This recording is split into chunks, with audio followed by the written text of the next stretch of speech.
la van a tener, lo van a poder escuchar a la mitad, y si no, van a tener disponible en YouTube. Recuerden que yo lo que hago es grabar todos los fragmentos que vamos a dar hoy, y después tengo que unir esa parte del video para subir uno solo.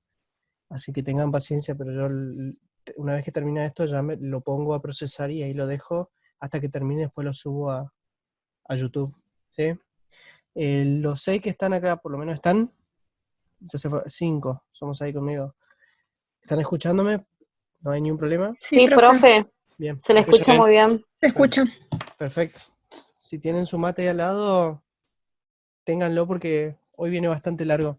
Lo que primero les quiero compartir es, ahí lo voy a poner en el chat, yo no sé si ustedes usan Twitter o no, es el enlace del Twitter de la página SpaceX. No sé si le resonó ese nombre en estos días. ¿Alguien se enteró por qué se hizo SpaceX? Más o menos, sí. ¿Qué pasó? A ver, Mirta. ¿Una misión puede ser? Exactamente. ¿A dónde? Ah, no, ni idea. Miré en Bueno, YouTube nomás. listo. Ahí tienen el Twitter. Ahí ellos publican toda la información em, relativa a las misiones que hacen. Hicieron varias en estas 2 semanas. Pero lo importante de SpaceX es, o sea, es importante por varias razones. Primero, porque es la primera vez que una empresa privada, en conjunto con el gobierno, en este caso Estados Unidos, realizan una expedición. Se fueron a la estación espacial, en realidad, a llevar astronautas, llevaron 2. Y lo bueno fue que mandaron, elaboraron un cohete, un lanzador, el cohete lanzador, y es el primero de fabricación estadounidense. Es decir, que a partir de ahora ya Estados Unidos va a dejar de depender de los cohetes rusos, y ya entró SpaceX en la competencia. A ver, esto no es hacer apología de los yanquis, ¿no? Pero siempre es mejor, recuerden que cuando hay más oferta, lo que hace es disminuir los costos. Es decir, que cuando vos tenés 2 ofertas o más, vos tenés la posibilidad de optar. Entonces, por eso es muy importante, porque antes todos dependíamos de los lanzamientos, por lo general, de lanzadores rusos. Ahora ya tenemos otra empresa que va a entrar a competir al mercado. Y obviamente después toda el marketing que hubo detrás, pero si ustedes ingresan a la página de Twitter o de YouTube, creo que también tienen un canal, van a ver lo que fue el espectáculo del lanzamiento. Y también las imágenes que capturaron ahí arriba de la navecita, un poco para los muchachos que creen en la Tierra plana, por ahí se llevan una sorpresa. Dicho eso, bueno, esta es una de las noticias importantes a nivel internacional, porque hubo furor en la cantidad de gente que estaba visualizando este lanzamiento. Yo creo que también está influenciado por la cuarentena, ¿no? Que nadie tiene nada que hacer, entonces lo mira desde Twitter o desde cualquier lugar, y más ahí en Estados Unidos, donde ellos son bastante nacionalistas con sus productos. Ahí el profesor me está mandando la lista. Bien. Eh, ya expusieron ustedes, me contó el profesor, los algoritmos. Hoy vamos a empezar una de las partes, yo diría, más importante y central de la cátedra, porque hoy vamos a trabajar con las clasificaciones. Yo voy a ir guardando las grabaciones hasta que se corte. Recuerden que esto dura 40 minutos, así que hubo más o menos 15 minutos de espera, así que nos queda 30 minutos. Pero hoy vamos a usar específicamente QGIS y su accesorio, que es Saga. Eh, Son 2 software que vienen instalados, ya instalados, ni bien ustedes instalan. A ver, dice, no me deja minimizar. No puede minimizar Zoom cuando está grabando. Bueno, le voy a compartir la pantalla. Ya veo. Ahí está. Que le viene instalado ya junto con la instalación de QGIS. Fíjense que le viene la. Admitir. Le viene la consola de OGIO, le viene QGIS con GRASS y sin GRASS, y le viene un software más que se llama SagaGIS. Ese SagaGIS es ¿sí? Este programa que está acá, y QGIS, que ya lo conocen, que es este programa. Entonces, ustedes con el profesor vieron esta parte de de clasificación de imágenes. Pero vamos a volver a repasar eso porque quiero que entiendan bien cuál es el proceso de clasificación, porque ustedes ya lo hicieron inclusive en la parte de interpretación visual. Pero acá es donde se complementa. ¿Por qué? Porque va a haber dos fases, la fase de preclasificación y la fase de clasificación. Nos va a faltar la fase de post-clasificación, pero yo le voy a mostrar ahora un trabajo para que usted se dé una idea de qué se trata. Pero básicamente tenemos nosotros un conjunto de imágenes, podemos tener una o más imágenes, recuerden, eso depende de lo que ustedes quieran visualizar, y como yo al píxel, con el valor que tiene, no lo puedo interpretar, yo lo que necesito es llevarlo a una escala en la que yo sí pueda dar fiabilidad de esa interpretación. Por ejemplo, no es lo mismo decir que ustedes estén comentando de un píxel con valor 250 o un píxel con valor 130, que ustedes me digan es una clase que se denomina vegetación arbórea, por ejemplo, ¿sí? ¿Por qué? Porque la vegetación arbórea, en base a la clasificación que ustedes hagan, ya no va a estar determinado por un valor, sino va a ser una categoría que incluye un conjunto de valor, un conjunto de valores. Y ese conjunto de valores es los que se denominan grupos. Los que dieron un poquito el tema de clasificación, los algoritmos, habrán dado cuenta que los algoritmos, la mayoría, se basan en la estadística multivariada y en la probabilidad. Es decir, se arma un grupo a partir de una métrica y los píxeles se van juntando dependiendo su consistencia con ese grupo, ¿sí? Entonces, esa consistencia es lo que determina la naturaleza del grupo, y a partir de las métricas estadísticas es cómo se determina la posición o no de un píxel en un grupo. Es decir, si yo tengo un grupo que tiene como media aritmética 28 y tengo otro grupo que tiene como media aritmética 42, ¿sí? Los píxeles que tengan una media más cercana a 28 van a ir a agruparse al grupo 1. Los que estén más cerca de 42 van a ir a agruparse al grupo 2. Y así sucesivamente en la medida que yo voy pasando por los valores. El 23 está más cerca del 28 que del 42, entonces va al 28. El 37 está más cerca del 42 que es del 28, entonces va al 42, al grupo 2.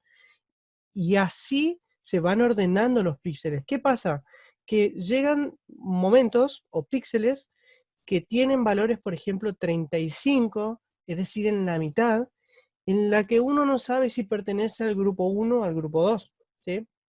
Entonces, los diferentes algoritmos lo que hacen es tratar de diversa forma a los grupos, a la forma de agrupar. Por eso ustedes van a ver mínima distancia, paralelepípedos, van a ver máxima probabilidad, clasificación por ángulo espectral, es decir, una serie de variedad de algoritmos que están sustentados en los principios, obviamente, de la estadística, pero que tienen diversos criterios de clasificación. Entonces, ¿qué van a tener ustedes en realidad sobre una imagen original? La idea es proyectar una imagen clasificada, que termina siendo como una síntesis de todas las imágenes que ustedes incluyeron en su clasificación.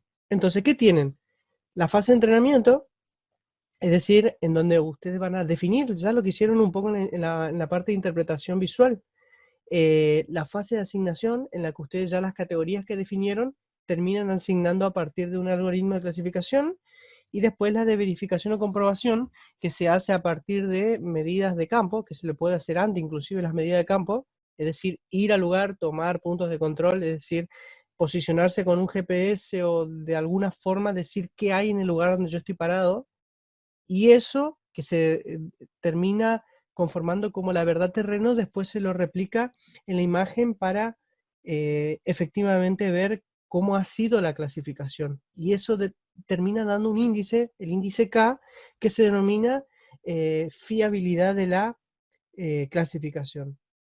Entonces fíjense cómo el profesor le fue dando en la teoría cómo son la conformación de los grupos y cuáles son los criterios utilizados para agrupar. En este caso él puso clases espectrales o niveles digitales y puso intervalos, ¿sí? Pero básicamente lo que hacen los algoritmos es eso, establecer intervalos, que los intervalos son la representación del grupo y así se va asignando.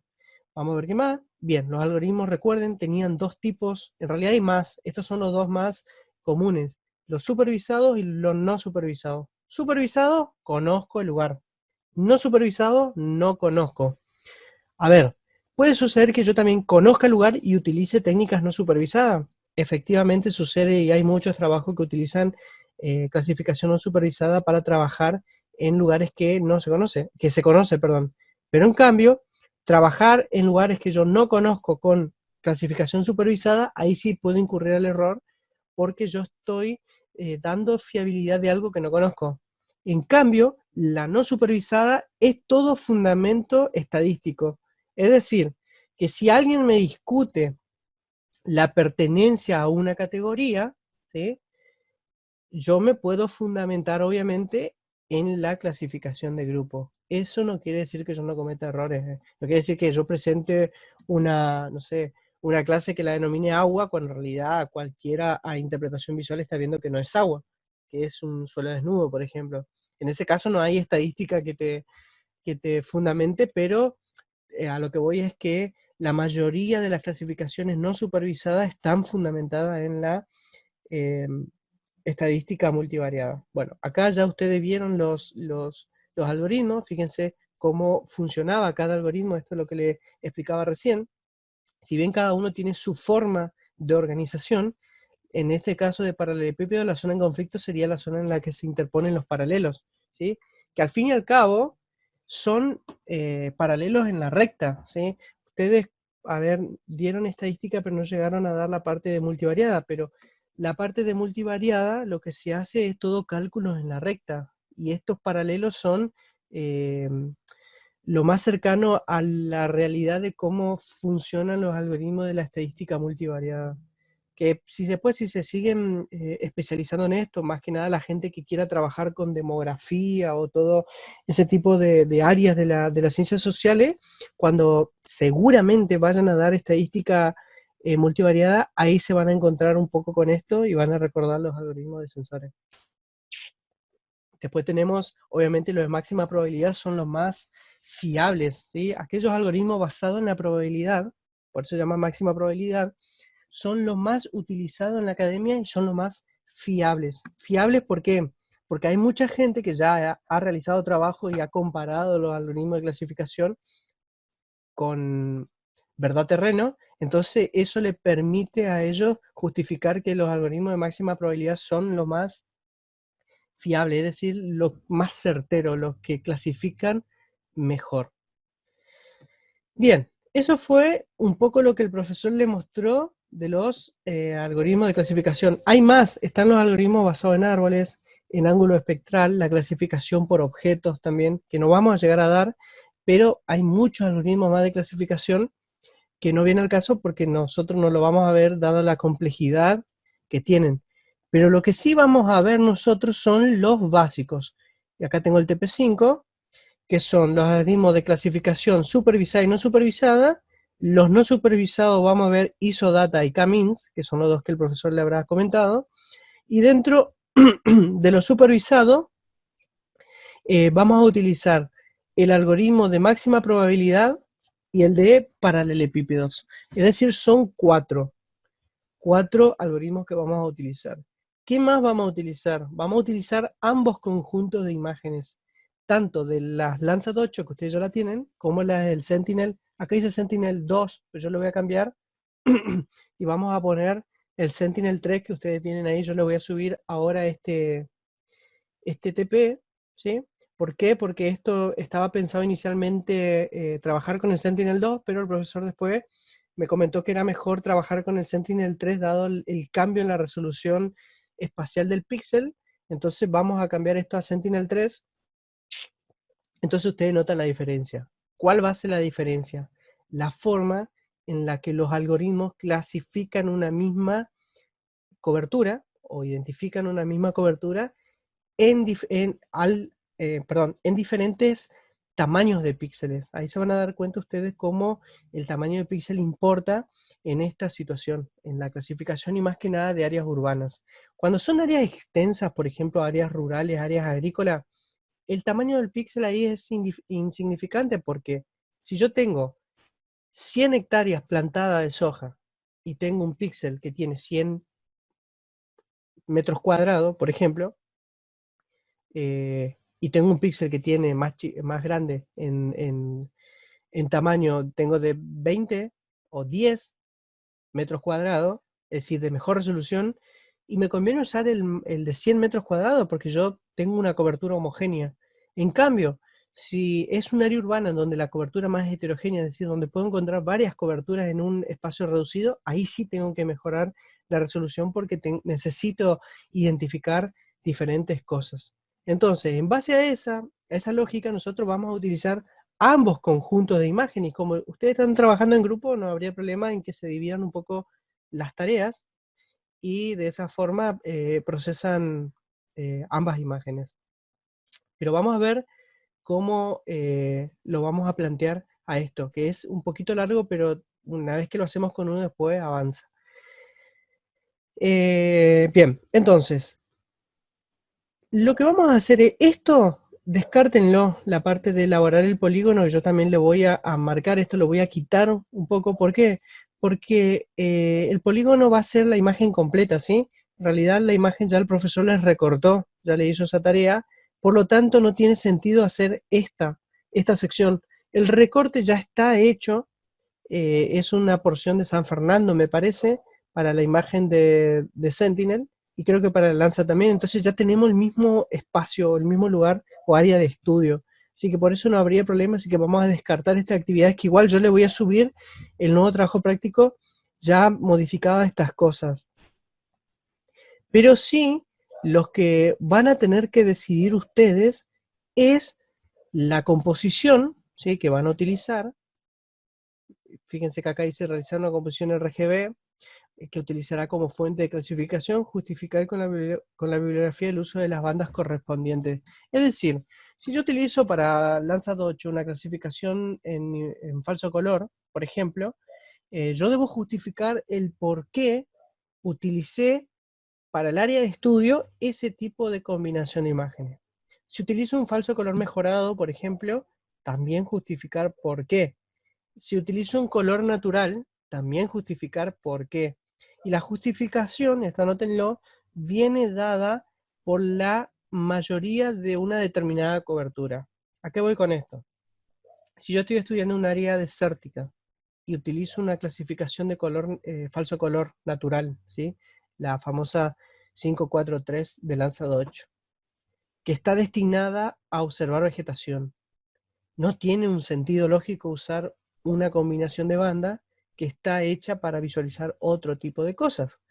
Ahora bien, si yo estoy utilizando o estoy analizando minerales, por ejemplo, y utilizo una combinación de infrarrojo medio con eh, la porción visible que está destinada a observar el agua, ¿sí?, tampoco tiene sentido, no tiene justificación. Entonces, ¿yo qué tendría que hacer?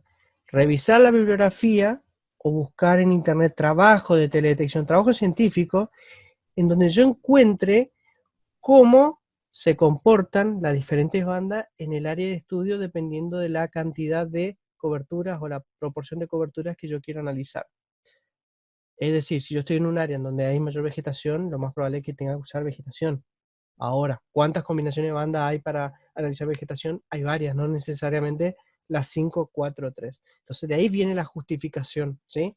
Por eso las justificaciones siempre se respalda de la bibliografía.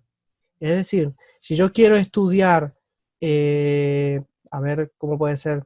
La distancia que recorre el dengue, yo voy a ir a un trabajo de biología, por ejemplo, que estudie la composición biológica del mosquito, para saber que el mosquito solamente se puede desplazar, no sé, 10 kilómetros, porque no le da la capacidad en sus alas. Es decir, hay toda una justificación de otros autores que a mí me permiten fundamentar lo que yo quiero hacer, ¿sí? Eso ténganlo en claro, por eso le pongo la bibliografía. Después, vamos a hacer clasificaciones no supervisadas, ¿sí?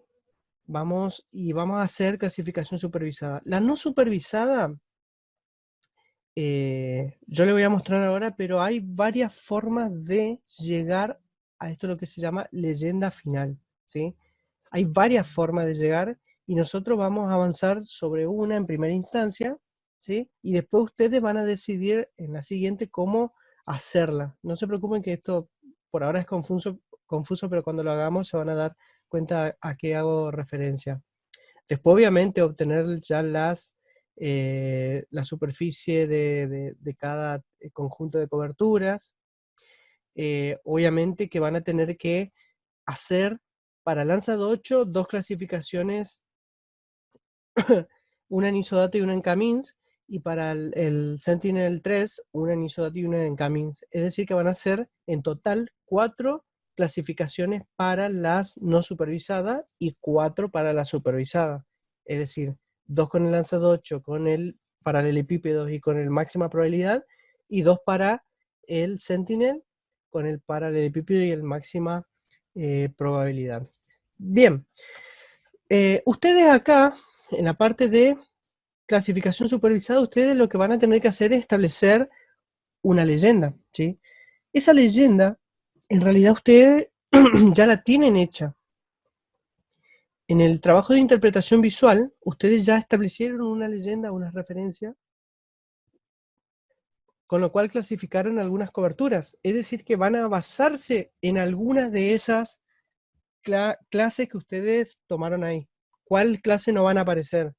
Y por lo general no van a aparecer, por ejemplo, red vial, ¿sí? Que va a ser más difícil de clasificar la red vial porque se va a confundir con un suelo desnudo con el área urbana. Ustedes van a tener que decidir ahí cómo nombrar esa parte, ¿sí? Porque van a encontrarse con ese problema de que le va a clasificar así. Entonces ahí van a tener que, sobre la leyenda que ya trabajaron ustedes previamente, ahora afinarla, ¿sí? Entonces, esta leyenda que aparece acá, ustedes ya algunas clases ya la tienen hecha. ¿Por qué? Porque vamos a trabajar sobre el mismo área de estudio y ustedes ya tuvieron la fase de interpretación visual, es decir, que ya supieron identificar las categorías. Y bueno, y después vamos a obtener esta estadística que ya te la calcula directamente el software, es decir, tenemos todas las estadísticas ya hechas ahí. Bien, entonces voy a ir a QGIS directamente y en la medida que voy avanzando voy a ir volviendo al práctico. ¿Qué tenemos que lograr? Nosotros lo que tenemos que lograr es un mapa similar a este, ¿sí? Digo similar porque este fue hecho ya hace bastante tiempo, pero tiene que ser similar a este, en donde yo pueda visualizar, por ejemplo, las distintas coberturas, sus clasificaciones y obviamente el porcentaje, fíjense, de la superficie de categoría ocupada. ¿Por qué sirve esto? Porque si yo quiero hacer, por ejemplo, un inventario forestal, a mí me serviría, lógicamente, saber cuánto espacio arbóreo y de pastizales dispongo y en base a eso tener en mi área la cantidad de hectáreas con la cual cuento para realizar un seguimiento a futuro o un seguimiento previo, es decir, un análisis retrospectivo.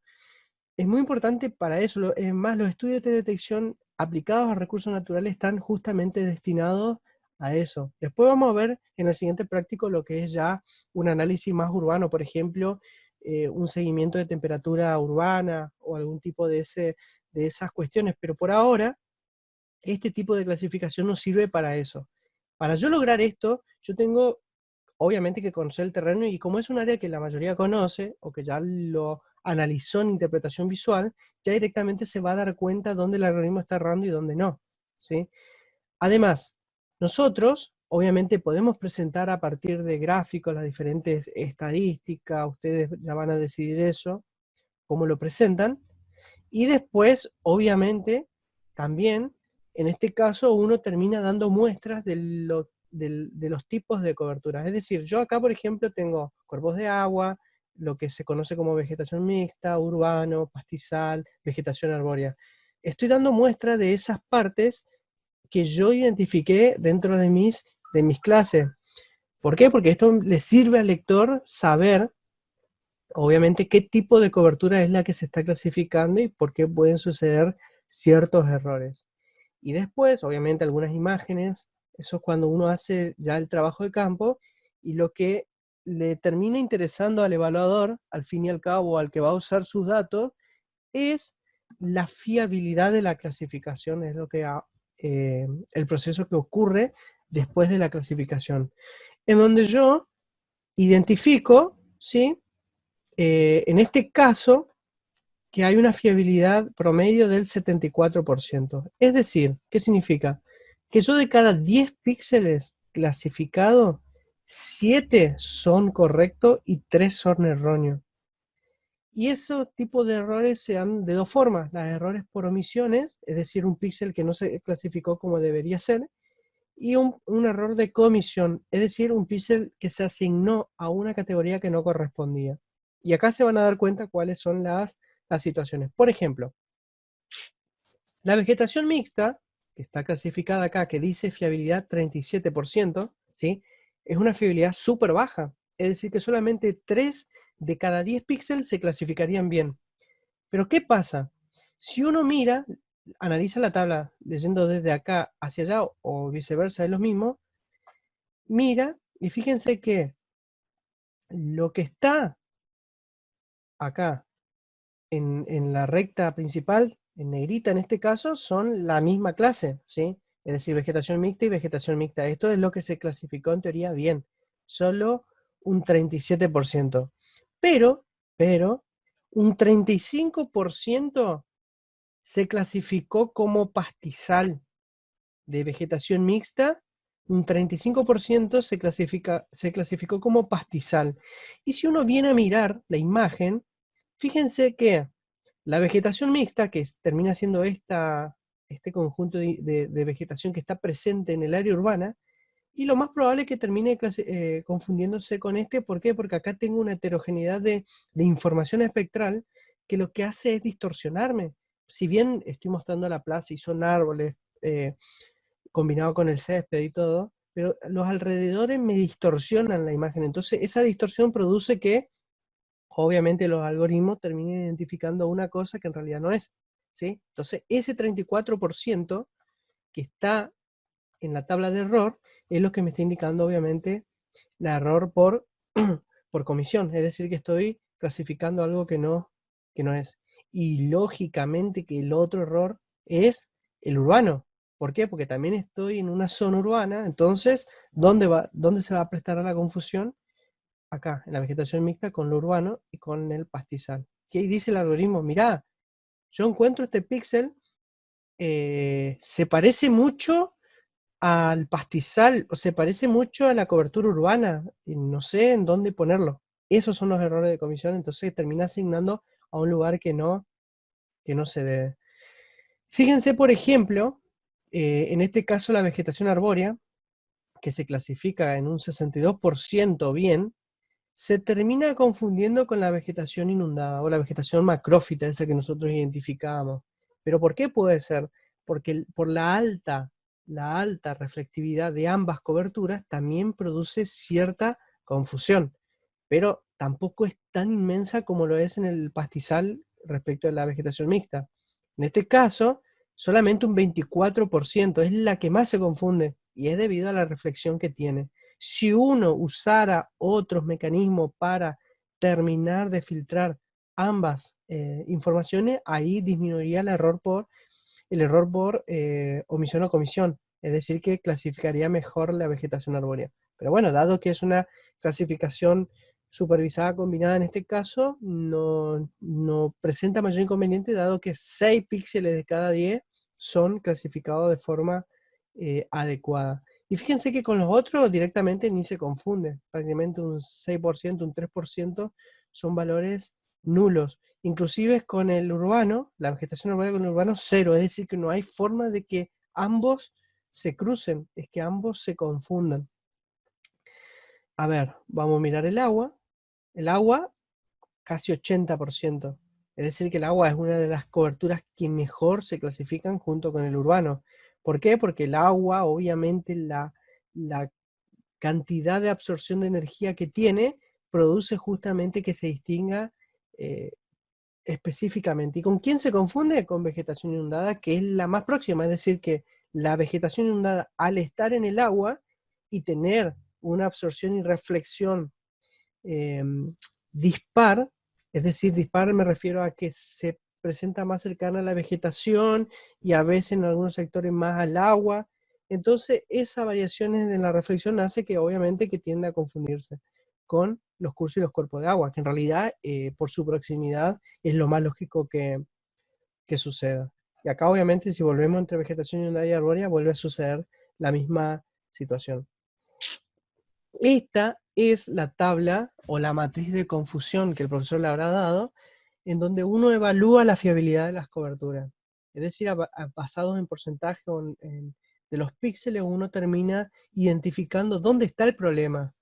Obviamente que para la zona que es el mapa, que es un área urbana, y lo más probable es que tenga los mayores inconvenientes con este tipo de vegetación mixta o vegetación urbana, eh, dado la heterogeneidad de la reflexión de las bandas.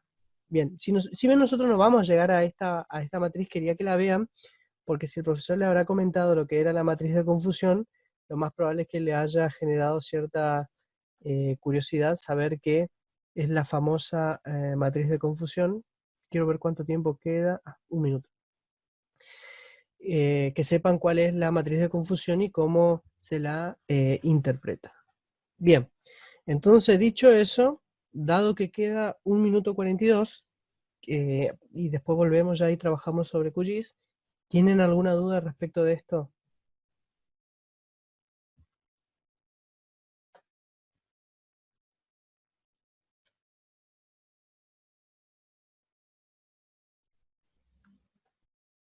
¿Les quedó alguna duda? ¿Alguna sugerencia?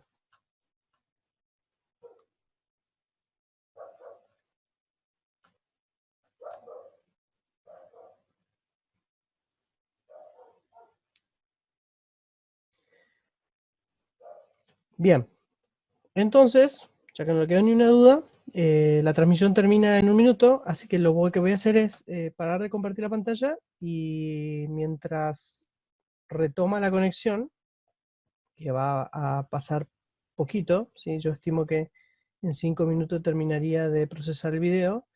Cuando volvamos, ya avanzamos con el procesamiento de la imagen en QGIS y en Saga.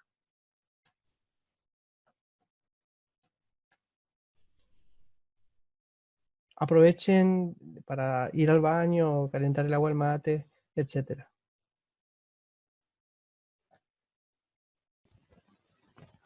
Perfecto.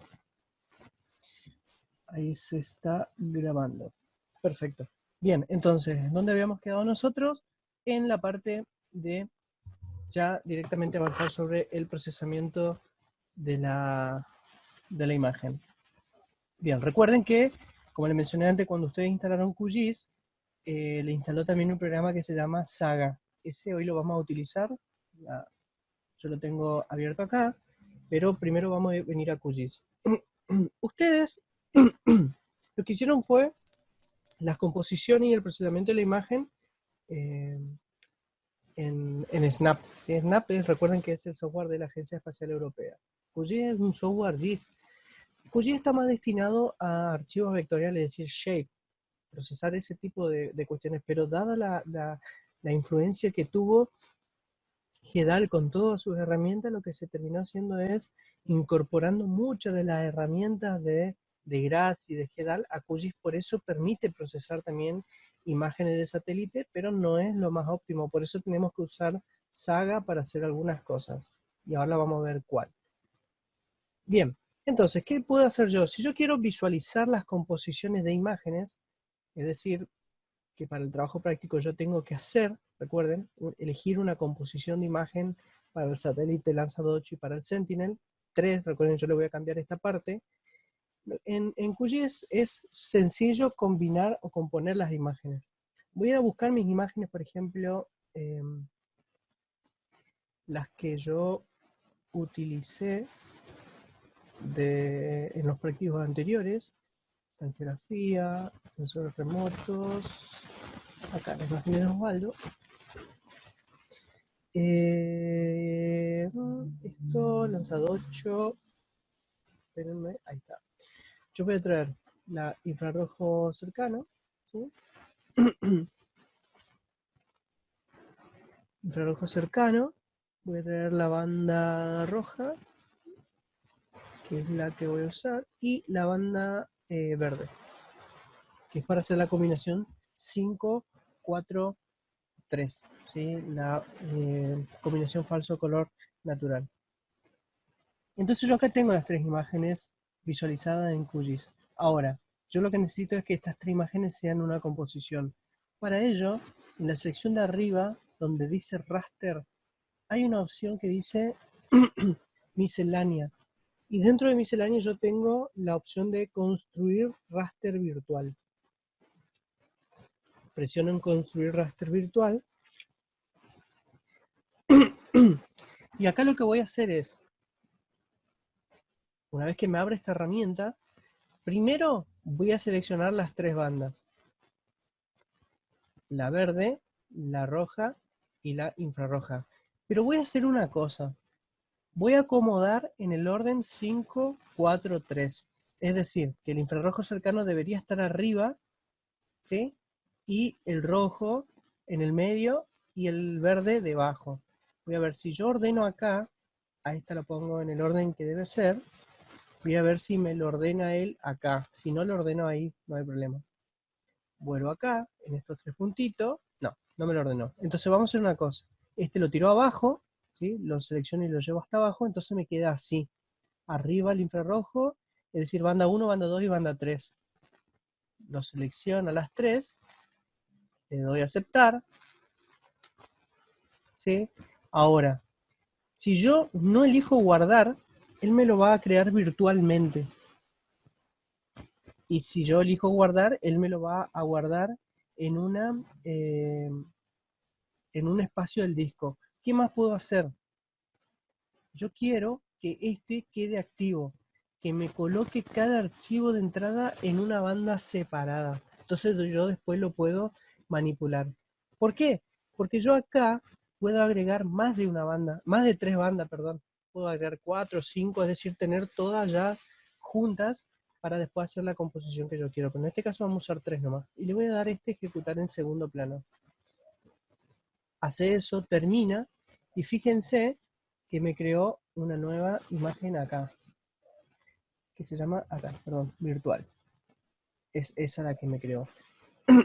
Él automáticamente me detecta la posición de las bandas que yo puse, ¿sí? En ese caso, recuerden que yo modifiqué el infrarrojo cercano. ¿Qué pasa si no aparece así como me aparece a mí, y a usted le aparece en blanco y negro? Yo tengo que ir a la parte de simbología, de virtual, y cambiarlo por multiband color. En multiband color, acá yo fíjense que si yo despliego, ahora tengo banda 1, banda 2, banda 3. Banda 1 era la de arriba, que era el infrarrojo, banda 2 era el rojo y banda 3 era el verde. Entonces, al hacer eso y darle a aplicar, ahí aparece obviamente mi composición de banda. ¿Qué otras cosas puedo hacer acá en QGIS? Recuerden, mejorar el brillo, la saturación y el contraste. Si yo voy mejorando el contraste, fíjense cómo va cambiando la imagen. Inclusive puedo modificar todo esto para aplicar filtros. ¿Sí? Fíjense que yo bajo la saturación y se empiezan a ver otras coberturas. ¿Sí? La saturación es la forma en que maximiza determinados colores dentro de la imagen. Inclusive acá en esta parte yo puedo definir el estiramiento de las bandas, o puedo ya utilizar algunos predefinidos que me trae QGIS para visualizar esto. Recuerden que esto depende mucho, lo voy a dejar por ahí, depende mucho de la técnica que utilicen para hacer los filtros. ¿Sí? En ese caso yo acá lo estoy tirando a ojo nomás para ir mejorando un poco la visualización de los colores rojos, pero yo interpretando que estoy mejorando eso para visualizar mejor la composición de la vegetación. Y de esta forma yo puedo ver muchas variaciones dentro de la imagen respecto de la composición que yo utilizo. A ver, esto sirve para que ustedes hagan la composición perdón, y después puedan hacer la cartografía. Porque recuerden que al fin y al cabo la cartografía final la hacen en QGIS. Entonces ustedes cuando hagan la cartografía de composición de imagen seleccionada, si ustedes le hacen alguna modificación a la saturación, al contraste, no se olviden de mencionarlo, ¿sí? Mejoraron el contraste, ¿por qué? Porque el contraste le permitió discriminar mejor las coberturas que tienen un mismo comportamiento reflectivo, o distanciar. Al fin y al cabo lo que hace el contraste, la saturación, es distanciar la gama de colores, o sea, como estoy hablando de los rojos particularmente, lo que se visualiza mayormente es ampliar la gama. Entonces de esa forma, al ampliar, yo visualizo mejor. En cambio, si yo aumento la saturación, lo que estoy haciendo es llevando todo casi a una misma realidad. Por eso cuando yo tenía una saturación alta, todo se veía un rojo intenso. En cambio, cuando yo empecé a bajar, ahí empezó a cambiar bastante la cuestión. Y así pasa con todos los colores. Entonces eso es lo importante de manipular un poco la tabla de colores a las imágenes. Bien, entonces ya tengo mi composición, digo, bueno, voy a utilizar esta, ¿sí? Y esta virtual, voy a darle botón secundario y le voy a dar exportar, guardar como. Acá voy a elegir Geotiff, ¿sí? Acá voy a elegir cambiarlo, voy a crear una carpeta, acá voy a poner Landsat 8 nuevo, entrar, y le voy a poner composición 543, que es la que utilicé para hacer esa composición de imagen. Y acá, dentro del sistema de coordenada, tengo que elegir uno que después me tengo que acordar. En este caso, voy a elegir el mismo, este WGS84, pero tiene que ser zona sur. A ver si tengo alguno por acá. Esto recuerden que se busca por un código, o bien, en este caso, recuerden este código 32721. Entonces, si ustedes ponen acá 32721, ya le aparece acá el mismo sistema de coordenadas, pero para la zona sur. Ahí le va indicando en el mapa dónde están posicionados. Le voy a dar a aceptar, sí, porque es el que nos corresponde, y le voy a dar a aceptar para que me lo guarde. Y fíjense que volvió a la capa, obviamente, con todos los cambios naturales, es decir, que no me guardó los cambios de saturación. ¿Por qué? Porque los cambios son visuales. Fíjense que ahí, al no tener una corrección de los niveles de contraste y de saturación, yo visualizo esta imagen. Pero no importa, a mí me sirve igual porque estos son, al fin y al cabo, cambios visuales. ¿Que lo puedo guardar? Sí, lo puedo guardar también a estos cambios, pero al hacer la cartografía. Entonces, ya con mi capa guardada en el disco, es muy importante que la tengan guardada en el disco, voy a venir a Saga.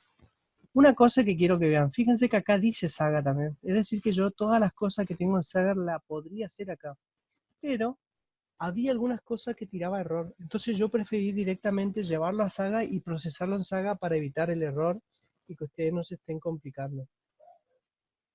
Saga es muy tosco, no tiene una interfaz bastante amigable como la tiene QGIS, pero bueno, intentaré guiarlo lo más posible ustedes hasta que cuando lo abran y se van a dar cuenta de lo que le hablo, y más que nada si ya están utilizando QGIS y ya manejan bastante bien. Pero no hay problema. Fíjense que esta es la interfaz. Yo, si quiero abrir una imagen, acá tienen, perdón, en el manager tienen los datos que tienen y los mapas visibles, tienen como una especie de panel de propiedades, y acá tienen como una especie de buscador, o sea, le reconoce todos los discos que tiene en la computadora. Si yo doy acá a abrir, en Open, y acá donde dice todos los archivos reconocidos por el programa, voy a irme atrás y voy a buscar, por ejemplo, a ver, ahí, perdón, all files, todos los archivos, voy a buscar la composición que guardé recién, que en este caso es la 543 del Landsat. Y le voy a dar Open.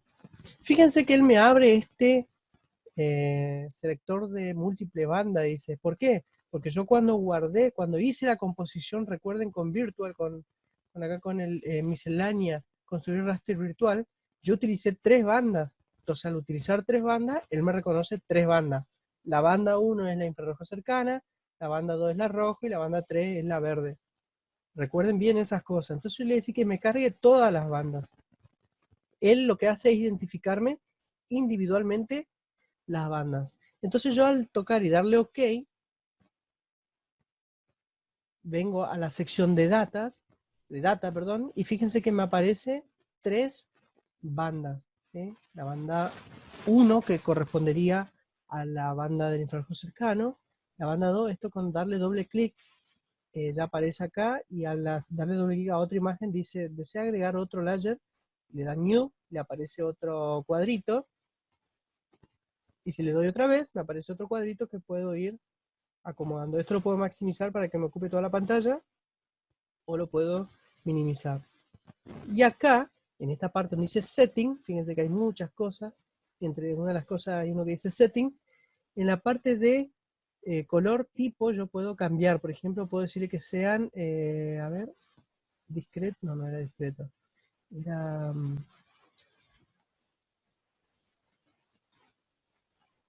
composite, no era composite tampoco. Fíjense que hay uno que es escala de grises, pero acá es bastante complicado. Ahí está, creo que es ese. Sí, el que es Shade, en la opción de Type Shade, ese es el famoso escala de grises. Entonces yo puedo ver el mapa ahí en escala de grises. Lo que sí tiene una buena, ¿cómo es? Identificación de los colores, es decir, son tienen una muy buena representación. Y acá tienen las poquitas herramientas que tiene para manipular el mapa, ¿sí? Si esto se le pierde, que le va a pasar muchas veces, botón secundario sobre el mapa, recuerden tenerlo maximizado para saber que están manipulando ese mapa, y acá hay una opción que dice Zoom a Full Extent, entonces ahí le vuelve al mapa completo, a la imagen completa, y después vuelven así a manipular, ahí tienen la mano para moverse, y si se vuelven a perder, otra vez Full Extent, y ahí ya vuelven a el mapa. Es bastante tosco, por eso le decía la representación cartográfica. Acá no se puede hacer cartografía, nada de eso, pero bueno, por lo menos tienen ahí un visualizador y ya le va marcando acá la escala inclusive que, en la cual están visualizando la imagen. Bien, entonces recuerden que una vez que ustedes dieron a abrir, acá le va a aparecer ya inclusive dónde están, ¿sí? Fíjense, y le va a aparecer las tres bandas, ¿sí? La están visualizando así en color. A ver, lo voy a abrir otra vez, en realidad lo voy a minimizar acá, y acá tengo la otra, porque es lo que hace utilizar un sistema de composición de colores, pero recuerden darle, cambiar la shade, y acá aplicar, y ahí fíjense que ya me cambió este, a ver, uno de las tres, acá, me cambió este en realidad, zoom to full extent, ahí me cambió la segunda banda, también me cambió escala de grises, y la que me quiero que me cambie es esta, vamos a poner shade, aplicar, ahí está.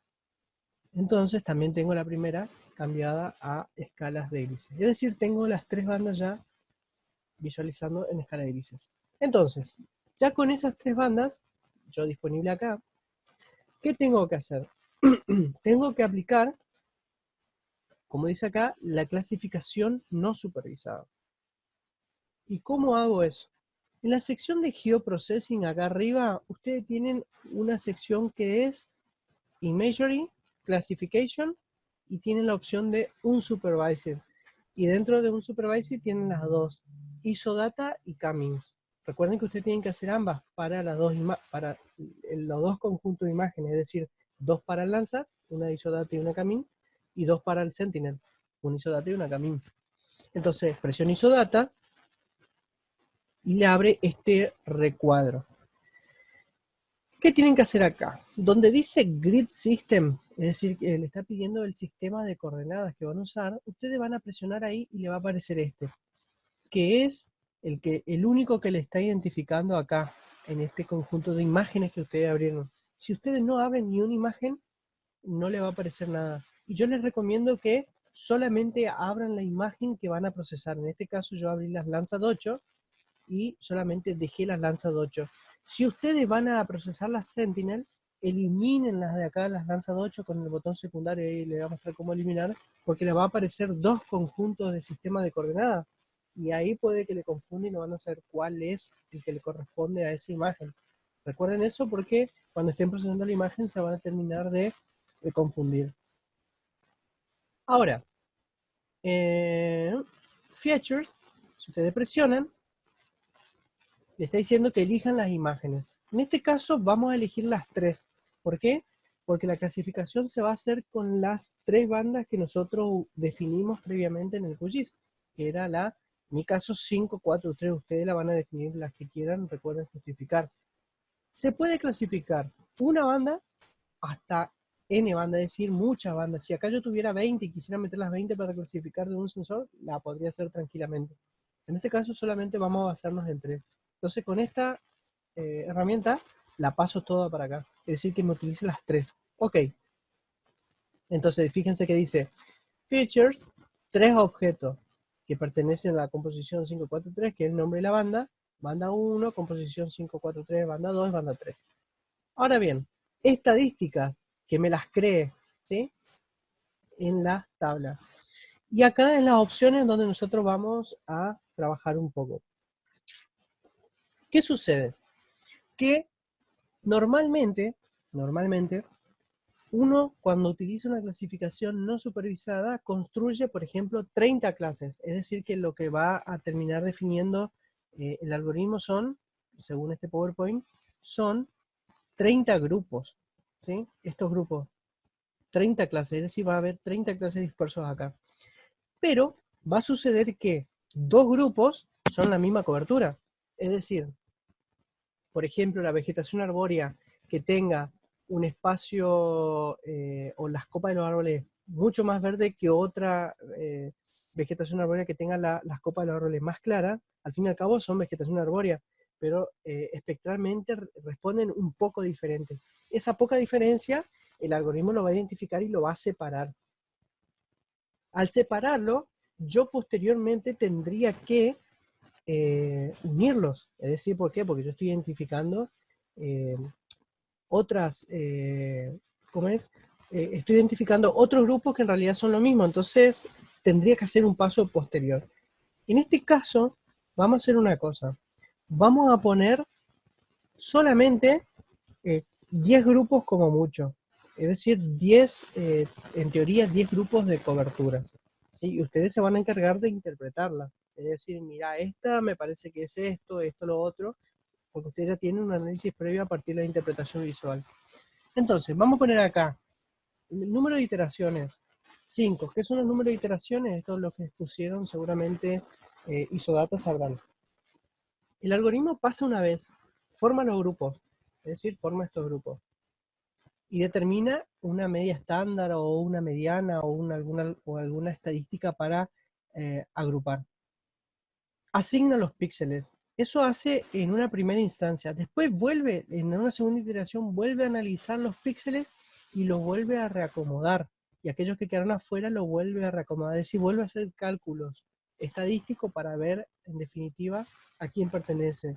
Cuanto mayor sea el número de iteraciones, va a ser mayor la fiabilidad de la clasificación para este algoritmo. ¿Sí? Por eso decía 20 ahí. En este caso nosotros vamos a poner 5 nomás, tampoco es necesario 20.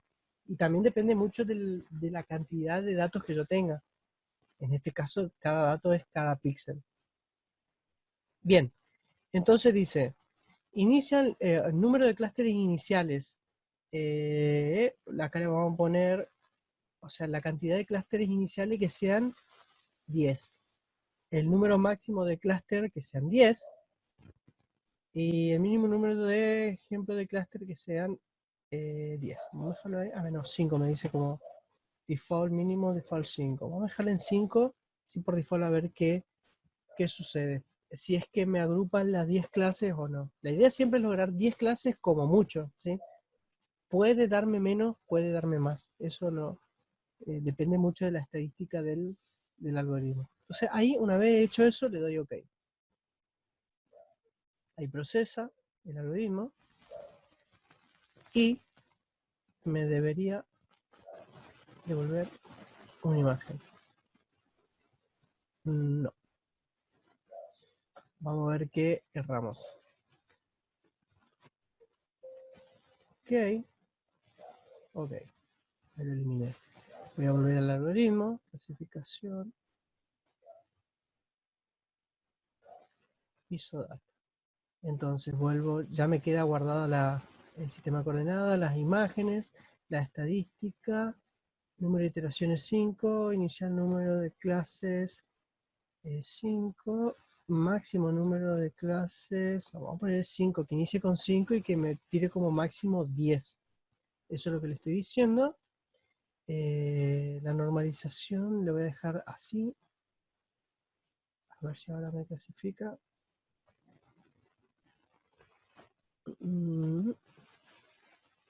Bien, ahora sí. Perfecto, a ver, dice que hay 8. Bien, fíjense, esto es lo que yo le decía. Él inició con 5, determinó 5 clases según el algoritmo. A ver acá, donde voy a volver a la parte de imagery, clasificación, ahí. Él determinó 5 iniciales y después siguió corriendo el algoritmo, ¿sí? 5 veces hizo correr el algoritmo y después de que terminó de hacer de construir los primeros grupos, siguió identificando más grupos. Entonces, ¿hasta cuánto llegó? Hasta 8 grupos de identificar. Ahora, ¿qué sucede? Ahora ya entiendo esta parte. Que para armar un grupo necesita como mínimo 5 píxeles. Por eso dice sample. Sample son muestras en un clúster. Es decir, mínimo número de píxeles en un clúster. Entonces necesita como mínimo 5. Para armar un grupo necesita que haya 5 píxeles con esa característica. Y obviamente me terminó componiendo esta imagen. Vamos a ver acá. Que puedo ver una imagen que tiene, en realidad, si uno mira los datos que tiene, a ver, le voy a tratar de mostrar la tabla, que está acá. Fíjense, clúster 1, clúster 2, clúster 3, clúster 4, clúster 5. Es decir, si uno mira qué tiene, en realidad lo único que tiene son categorías, ¿sí? Recuerden ustedes que ustedes la categoría en interpretación visual la definieron de una forma. Bueno, acá exactamente la define de una forma similar. Acá yo puedo cambiar el color, donde dice colors. Elijo, por ejemplo, uno que dice random acá, ¿sí? Presiono varias veces hasta que él me cambie por uno aleatorio. Le doy OK, aplicar, y ahí él me cambia el color. Pero igual esto lo vamos a trabajar en QGIS, no hay problema por estos colores. Pero bueno, lo importante es que él me identificó 8 clases que ahora la vamos a ver mejor en QGIS. Esto, acá como está la categoría, yo le doy botón secundario, le doy guardar como. Fíjense que dice un formato raro, dice formato grid. No importa, yo le voy a dejar el formato que él me tire y yo le voy a poner Landsat 8, 543, y le voy a nombrar como ISO data. Le doy guardar. En teoría ya me guardó esta imagen, entonces yo voy a venirme a QGIS, voy a venirme a esa sección del disco que debería estar datos, imágenes saga, creo que lo guardo acá, L nuevo, y ahí está. Landsat 8, la voy a abrir en QGIS. Y fíjense que acá tengo la imagen que me clasificó anteriormente a partir de ese algoritmo. ¿Qué voy a hacer yo ahora? Yo le voy a dar color, ¿sí? En este caso voy a elegir uno que es single pseudocolor, y voy a cambiar la paleta a uno aleatorio. Creo que había uno random por acá. Espérenme que lo encuentre, o elijo cualquiera. Vamos a elegir Spectral. No. Tiene que ser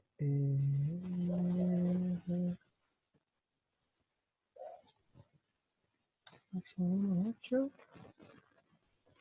El segundo color es paleta unique valor. Ahí está. Paleta unique value. Y ahora la rampa aleatoria. Clasificar. Ahí está. Ese es. Perfecto.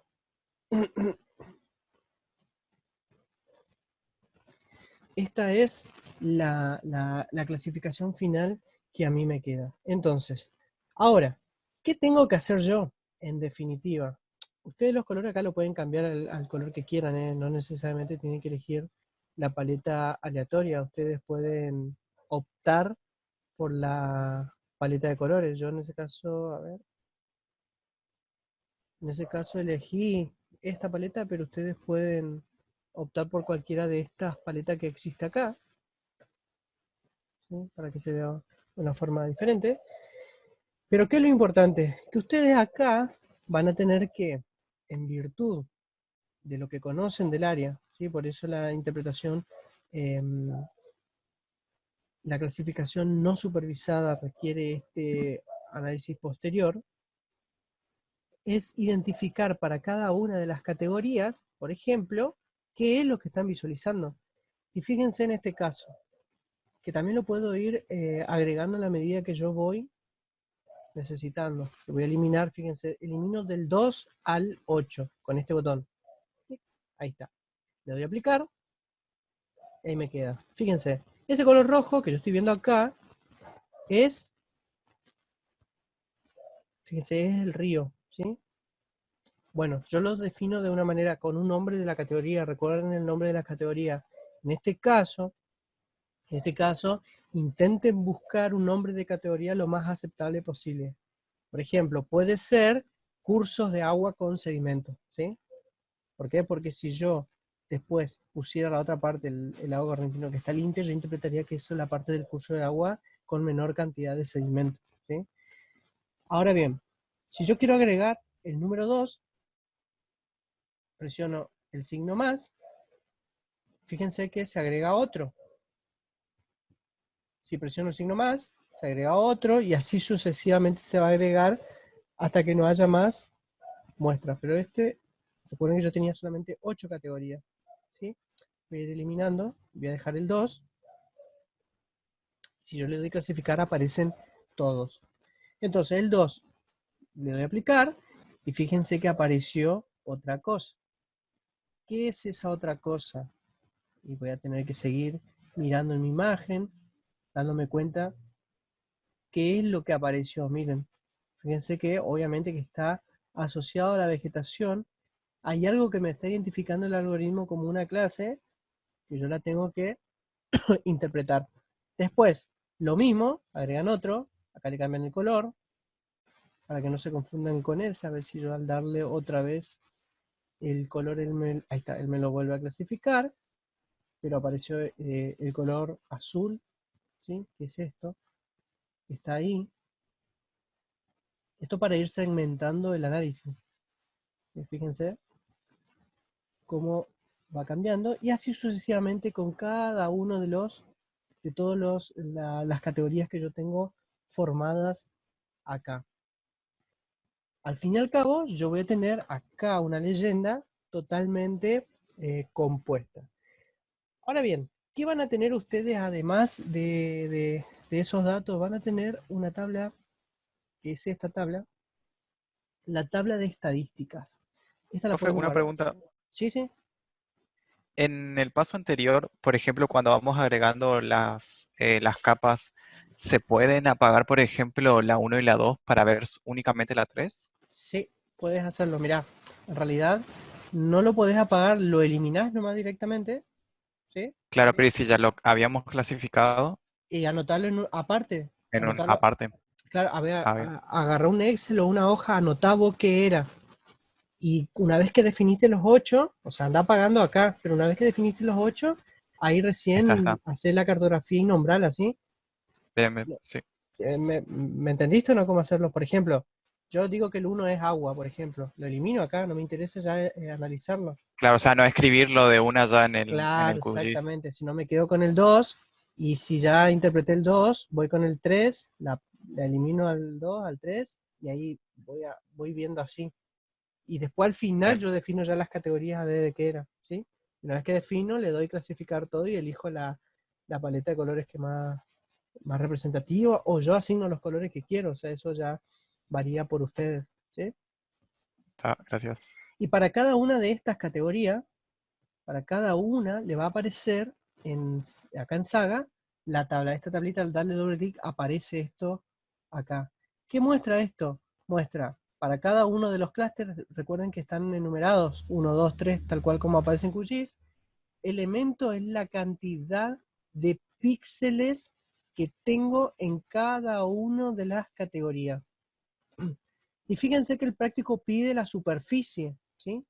Inclusive en algún lugar por ahí dice el número de píxeles y superficie en hectárea. Si yo estoy trabajando con Landsat, que tiene 30 por 30 o 20 por 20, eso depende del sensor. Y de la imagen, obviamente.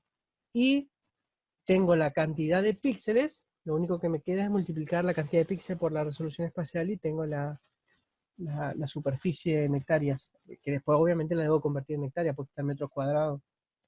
Pero yo ya puedo definir eso, ¿sí?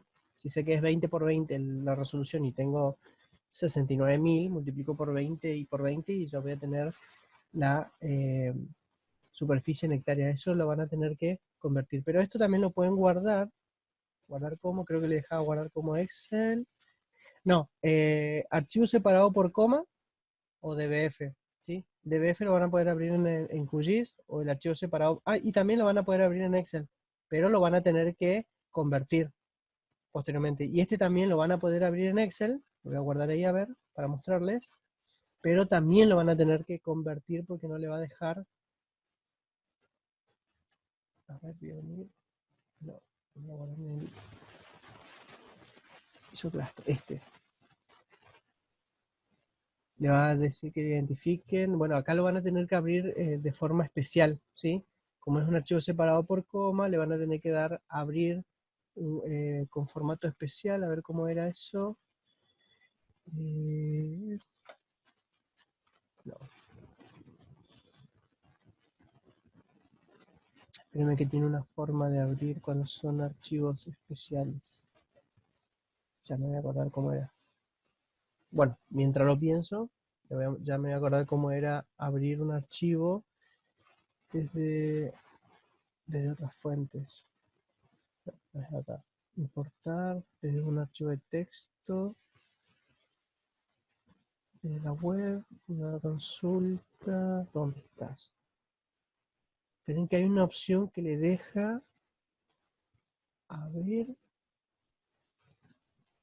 Tiene que ser datos externos. Desde SQL Server. No, no es. Este no es. Vista, revisar. Cuando lo buscas, administrador de modelo de datos. No, eso es para base de datos. A ver, lo voy a exportar como archivo de texto. En una de esas, el archivo de texto le deja. ¿Saben qué? No nos vamos a complicar la vida. Guardar como. El DBF me lo va a reconocer al toque. Abrir.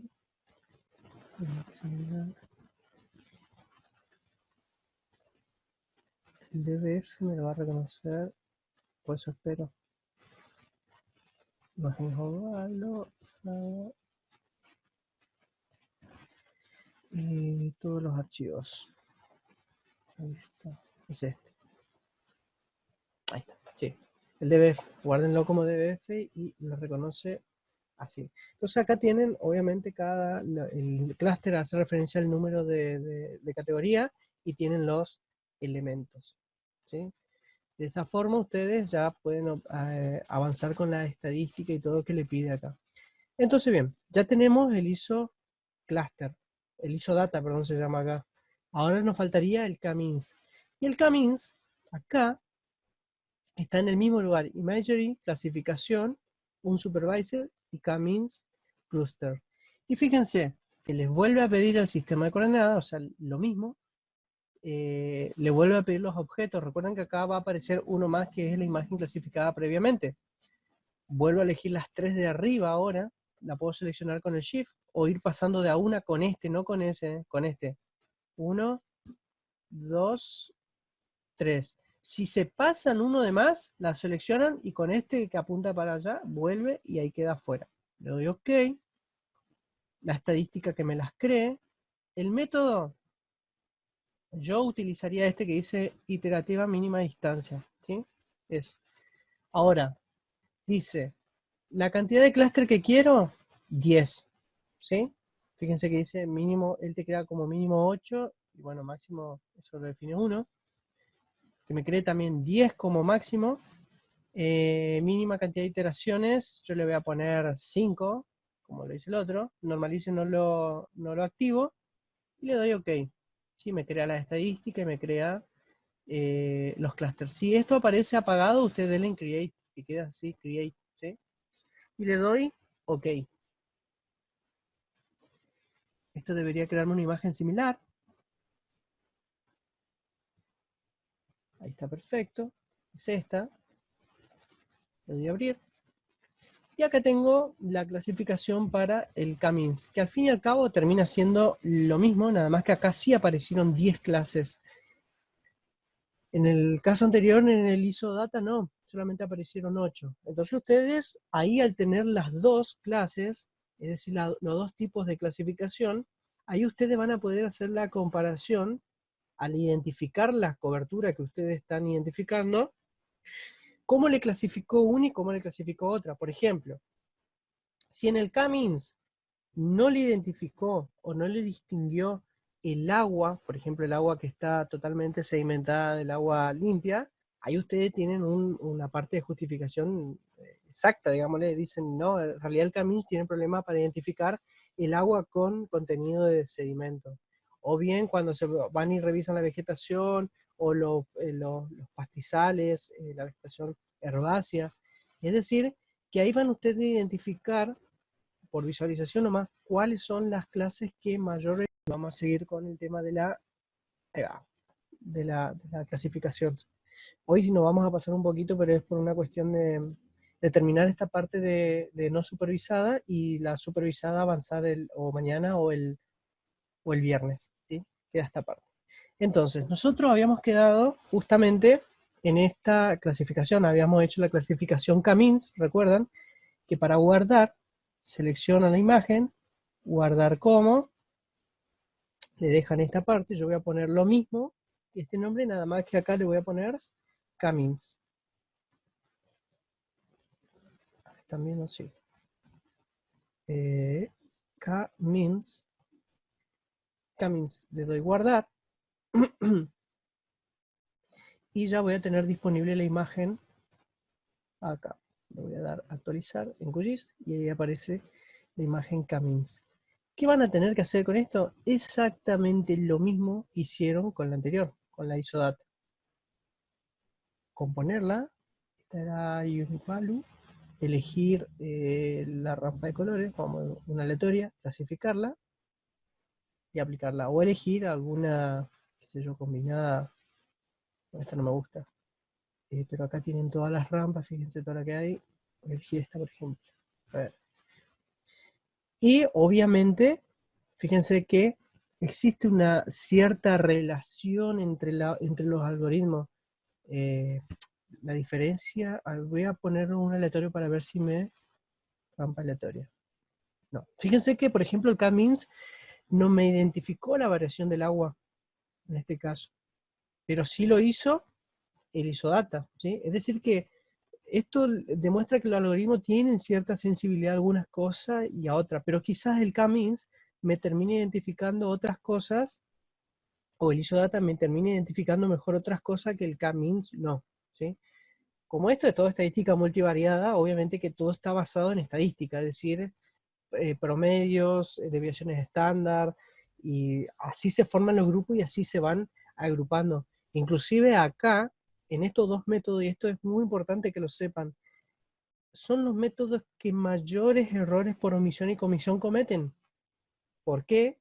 Porque obviamente no está la interpretación humana en los algoritmos, sino que acá hay solamente la base estadística, es decir, la probabilidad de pertenencia a un grupo o no. Sí, por eso hay muchos errores. Pero bueno, si yo empiezo a hilar fino, tampoco es tan alejado de la realidad la forma en que clasifican los algoritmos. Por ejemplo, el área urbana, fíjense que en ambos es consistente prácticamente.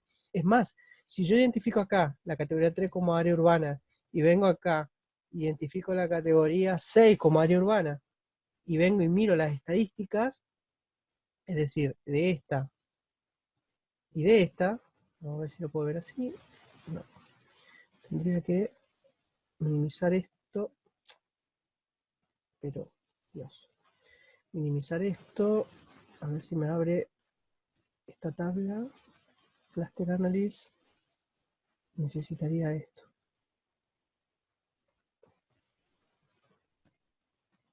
Está por acá, acá. Entonces, si miro acá las estadísticas, ¿cuántos píxeles me tiran uno con respecto al otro? Miro acá en QGIS, la categoría 6 para el 1, Profe, ¿sí? no se ve su pantalla, o no sé si a mí lo más me pasa. A ver, pará. ¿Qué pasó?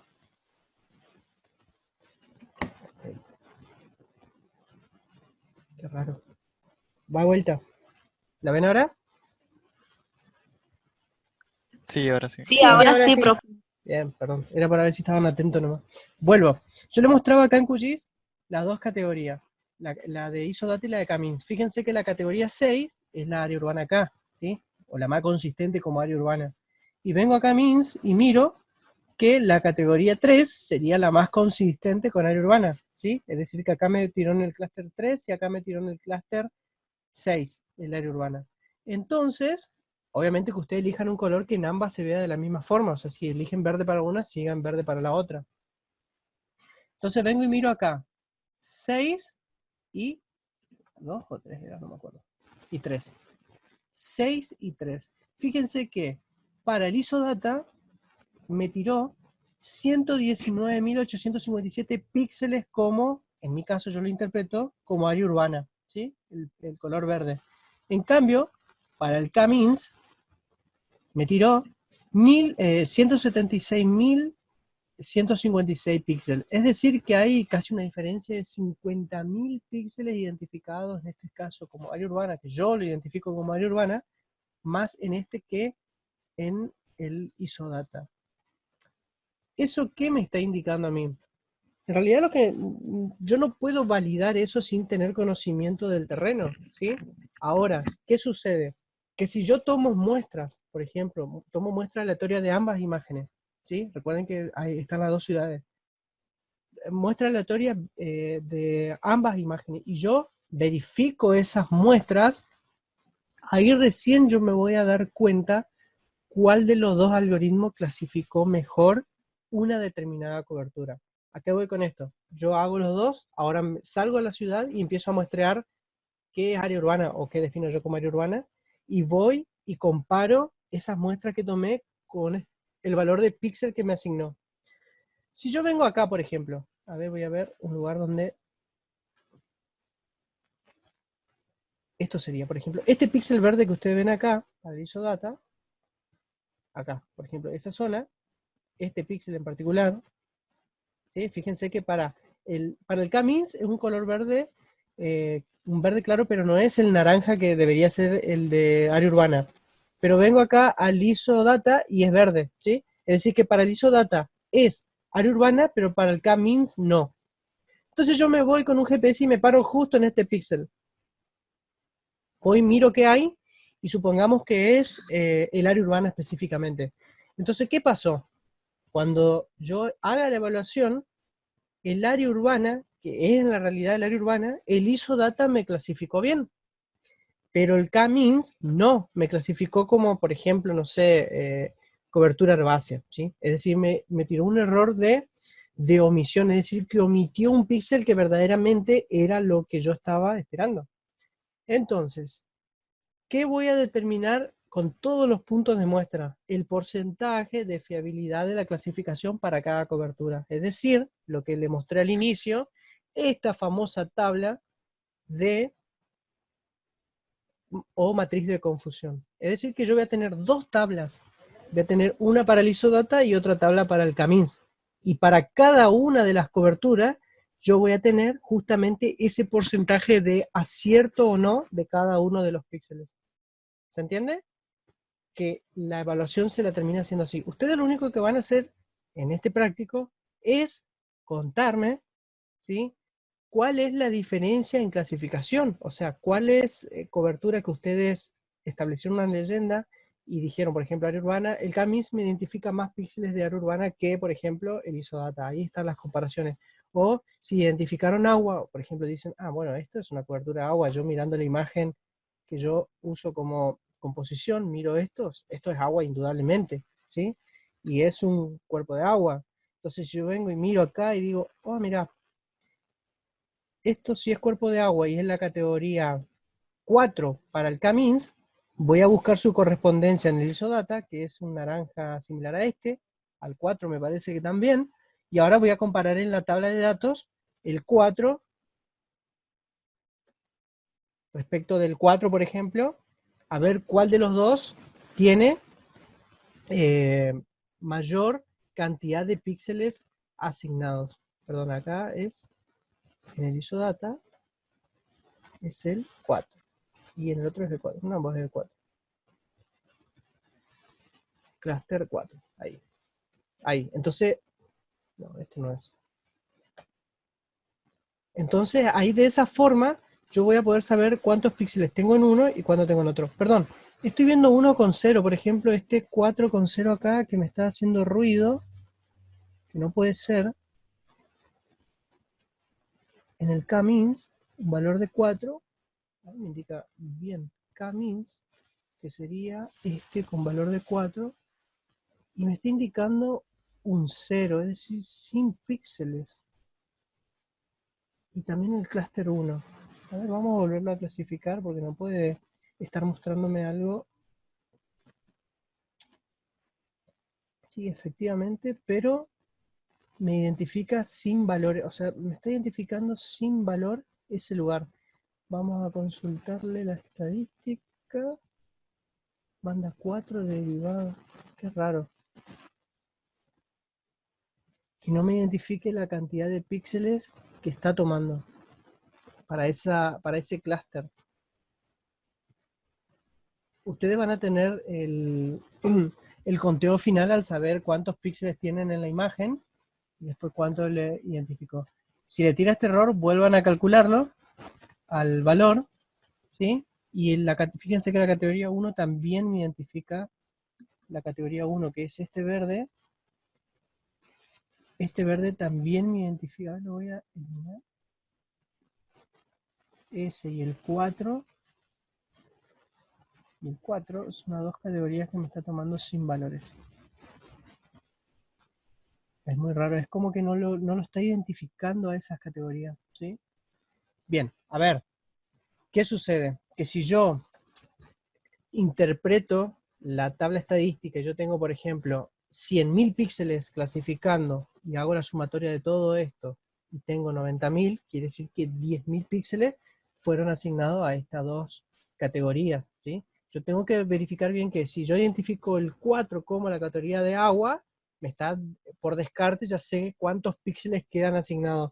Y si la categoría 1 está muy próxima al agua, ustedes tómenla como agua directamente y digan, bueno, los 10.000 restantes son valores de agua, ¿sí? O si no, si el error persiste, vuelvan a clasificar esto, o sea, vuelvan a ejecutar el K-means, pero con 11, en vez de 10, pongan 11 clases, y en base a las 11 clases, ahí van a tener otra vez el proporcional. La idea es que ambas clasificaciones no se alejen mucho en la cantidad de clases. ¿Por qué? Porque cuando ustedes más aumentan el número de clases, más son la formación de los grupos y mejore la distinción en reflectividad. Eso que va a implicar que va a requerir más análisis o combinación de clases, que es lo que se hace normalmente, y la idea no es hacer eso, sino que ustedes a partir de los resultados que le tira aleatoriamente lo puedan identificar. Bien, entonces tienen esta clasificación, tienen esta clasificación, tienen ambas, pero obviamente que a simple vista ya la forma en que se resalta las diferencias es totalmente notable. No, vamos a ver. Es muy notable la diferencia entre uno y otro. Por ejemplo, en los píxeles de agua, fíjense cómo el K-means ignora totalmente la segmentación del río Paraná, por ejemplo, y el ISOData es diferente. O el K-means, fíjense que termina diferenciando bien el área urbana. Fíjense cómo aparecen los píxeles azul fuerte y color remolacha, un violeta lila. Entonces, y en el ISOData es verde, ¿sí? Hay píxeles que quedan totalmente diferenciados. Esa diferencia entre ambos algoritmos, ustedes al conocer este espacio, ¿sí? A ver si son de corriente, miden corriente y se darán cuenta que se replica casi lo mismo que en resistencia. Y no se olviden de basar su interpretación en la composición que ustedes utilizan, en este caso la RGB, ¿sí? Para venir a mirar a ver decir, a ver, ¿qué es lo que estoy visualizando acá? Ah, bueno, si estoy visualizando eso, ¿sí? Fíjense que lo que aparece como área urbana es la zona que está urbanizada. Fíjense cómo aparece el verde, y acá empieza a distinguirse otras cosas, por ejemplo el rojo, color rojo. Tengo que ir haciendo analogía con este tipo de clasificación. ¿Por qué? Porque yo no cuento con los datos muestrales para saber específicamente qué es. Entonces, en base a eso, yo tengo una técnica estadística que me está clasificando y tengo mi interpretación visual que me está apoyando esa clasificación. ¿En qué se diferencia este tipo de clasificación en la que ustedes hicieron en el TP4? En que, perdón, el TP3, interpretación visual, en que acá hay un algoritmo detrás y la interpretación visual es la que corrige. En la interpretación visual que ustedes hicieron, ustedes fueron parte del algoritmo, fueron los que, entre comillas, produjeron la clasificación. Acá no, acá una clasificación estadística le dio el resultado y ahora es momento de que el ojo humano termine de interpretar esta imagen resultante. Bien, ¿alguna duda respecto de esto? Igual, los que llegaron tarde, va a quedar grabado esta parte para que después la puedan revisar y hacerlo en sus casas tranquilamente. Entonces, bueno, hasta definir si damos clase mañana o el viernes, lo que no puedan el viernes no se preocupen, que igual yo lo voy a dejar grabado. Pueden practicar esto con las Landsat, obviamente, y también con las imágenes Sentinel, ¿sí? Que ya están en el aula y ya lo tienen algunos. Los que tuvieron problemas con Snap al cargar las imágenes Sentinel, yo le volví a subir otra que tenía un valor de -1 en el no data. Eso también pueden utilizarla, esas imágenes pueden utilizarla para hacer la clasificación, aquello que le anda bien igual, ustedes deciden qué hacerla. Otra cosa, también a algunos, y esto quiero que lo sepan, le puede aparecer una categoría acá de no clasificado, o una categoría que ustedes van a ver, por ejemplo, que puede ser la 0, ¿sí? En este caso para mí es la 0, que puede aparecer como no clasificado. A ver, en este programa es muy difícil de identificar, pero si les llega a aparecer como no classified o no clasificado, sepan que esos son los píxeles que para el software es muy difícil interpretar a qué grupo pertenecen.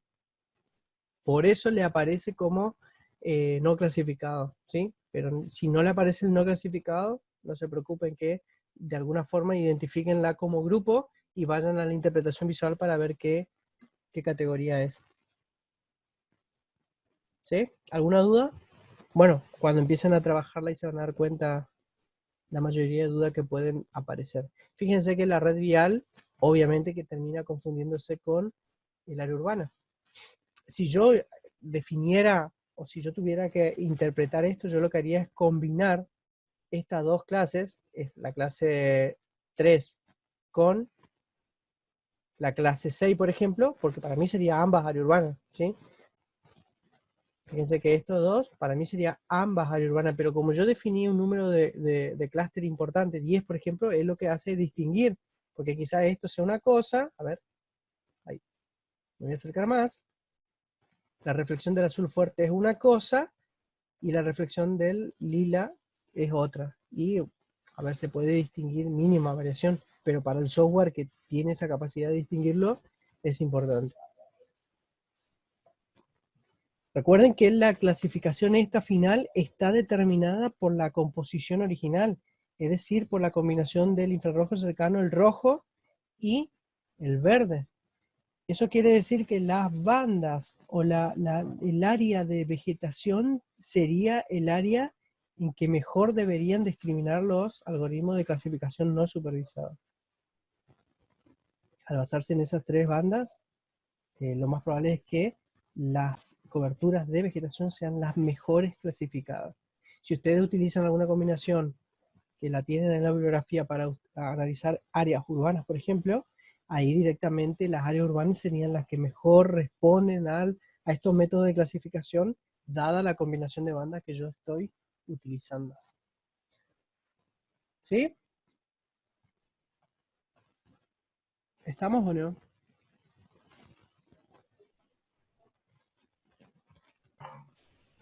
Sí, profe. Sí, Bien. profe. Buenísimo. Una observación acá. Miren y esto sepan ustedes interpretarlo.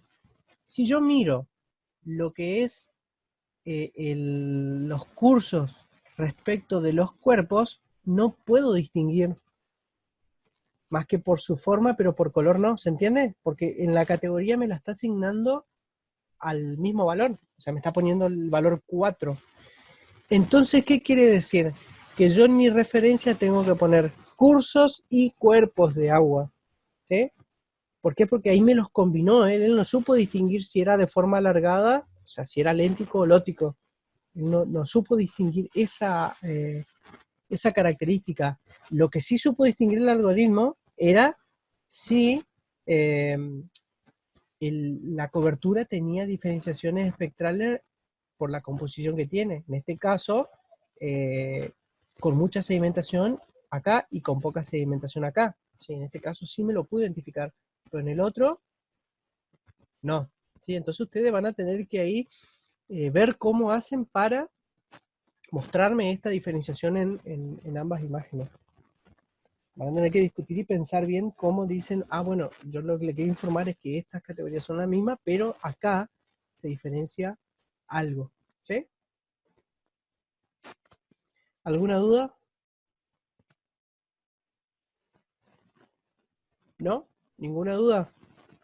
Bueno, igual, yo le quedaré en informar si damos mañana o el viernes la parte de clasificación supervisada, porque es un poquito bastante largo también, y ya no nos da el tiempo, ya es casi la 9 de la noche, pero le voy a dejar, yo voy a poner a procesar ahora el video, ni bien termina ya lo subo a YouTube para que ustedes puedan practicar. Le voy a recomendar por favor que intenten hacerlo esto antes de la clase, no sé si hoy o mañana a la mañana pueden hacerlo temprano, entonces a la tarde vemos si nos damos clase mañana o el viernes, entonces ellas me hacen las consultas que tengan respecto de la clasificación no supervisada y si tuvieron algunos problemas, igual lo podemos resolver en la semana, por eso no se preocupen. Así que bueno, voy a terminar acá. Si tienen alguna duda, no se olviden, pueden consultar por el WhatsApp o ustedes eligen. Así que bueno, termino de procesar y lo subo a YouTube. ¿Estamos?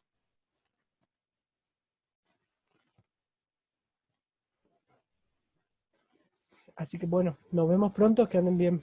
Chao. Chao.